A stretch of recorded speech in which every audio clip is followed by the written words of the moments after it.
ஆக்சுவலா விஜய் வந்து ஒரு கருத்து கணிப்பு எடுத்தாரு. விஜய் எடுத்தாரு. அந்த கருத்து கணிப்புல பார்த்தீங்கன்னா, 6ஏ 6 தொகுதிகள்ல 5 தொகுதின்னு நெனைக்கிறேன். 6% ஓட்டு. ஆ பெரும்பாலான தொகுதியில 4% ஓட்டு. ஒரு 6, 7 தொகுதிகள்ல 1% ஓட்டு தான் இருக்கு. இந்த அவர் அவர் எடுத்த கருத்து கணிப்புல நமக்கு தெரிஞ்சது என்னன்னா, 40 வயசுக்குள்ள இருக்கிறவங்க மட்டும் தான் விஜய ஆதரிக்கிறாங்க. அதுல நெறைய பேர் நாங்க ஓட்டெல்லாம் போட மாட்டேன். ஆனா நான் விஜய் ரசிகன். நான் விஜய் ரசிகருங்க.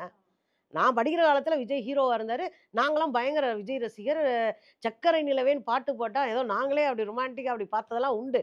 அது ரசிக்கிறோம்.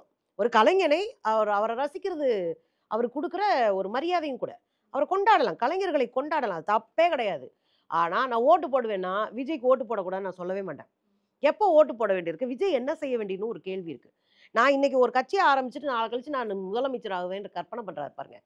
நான் 2024ல கட்சி ஆரம்பிப்பேன். 26ல முதலமைச்சர் ஆயிருவேன்னா, அப்ப எங்கள பார்த்தா எவ்வளோ முட்டாளா உங்களுக்கு தெரியுதுன்றது தானே இதுல அர்த்தம். இதே விஜய் கட்சிய கட்டுங்க, களத்த கட்டுங்க, மக்கள போய் பேசுங்க, மக்களுக்கு என்ன பிரச்சனை இருக்குன்னு தெரிஞ்சுக்கோங்க, உங்க கட்சிய வலுப்படுத்துங்க, இந்த மண்ணுக்கான அரசியல் எதுன்னு கத்துக்கங்க, நீங்க நில்லுங்க, மக்கள் ஏத்துக்கிட்டா நீங்க ஆட்சிக்கு வாங்க. இது எதுவுமே பண்ணாம, நான் வந்து டப்புன்னு குதிச்ச உடனே நான் முதலமைச்சர் ஆயிருவேன்னு நெனைக்கிற இந்த இந்த நெனப்புல அடி விழணும்.